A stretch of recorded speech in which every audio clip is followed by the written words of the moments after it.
God willing, on Saturday, this coming Saturday, I will, at St. Stephen's Church in Sewickley, ordain 2 people to the diaconate and 1 person to the priesthood.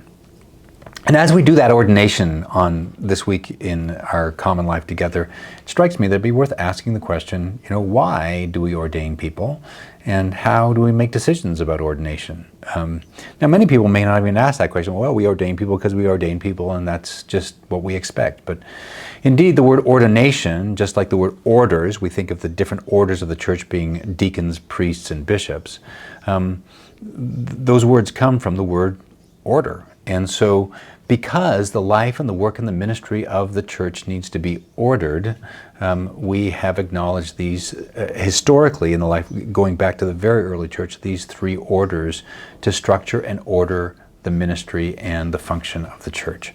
And so ordination is really this word that understands that we are acknowledging a particular gift of perhaps diaconal gifts in somebody, for their ministry in the church, or presbyteral gifts, or the episcopal gifts, or apostolic gifts for bishops, and acknowledging those things in the life of an individual for the exercise of ministry in the church. And all churches order their ministry. There is no church where there is no order. Even Quakers, whose sort of order of ministry is all to sit there quietly until they hear something, there's order to that.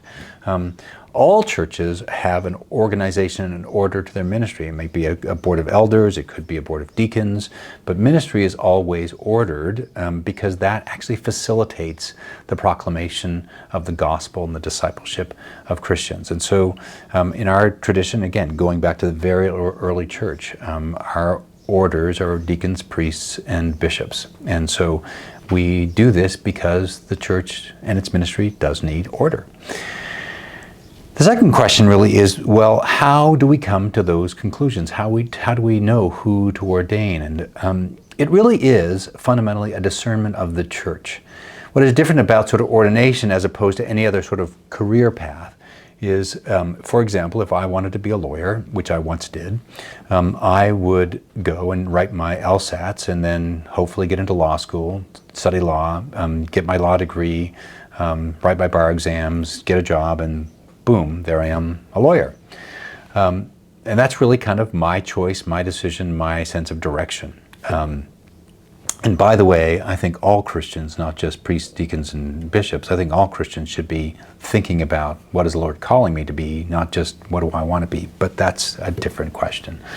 In terms of actual ordination, it is truly something that is discerned by the body. It could come from, indeed, for some people it comes out of an inner desire, a calling they experience themselves, but it might be somebody else in the church, a leader in a ministry that I'm involved in, or my rector might perceive particular gifts in me and say, oh, have you ever thought about this?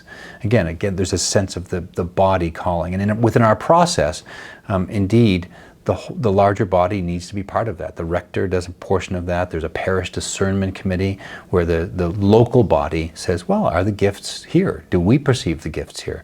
And then more broadly within the life of the diocese, our commission on ministry, and then ultimately, of course, the bishop, is working to discern, are the gifts for the diaconate, are the gifts for the presbyterate in this person, and to discern that sense of calling.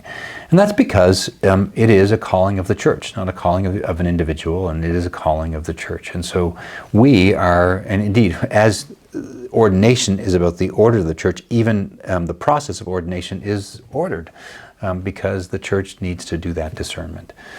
As we look forward to this service of ordination on the weekend, that's I think 10 o'clock on Saturday morning at St. Stephen's, Sewickley, if you're free, you might want to join us to observe ultimately the fruition of a discernment process and an expression of the ordering of the life of the church.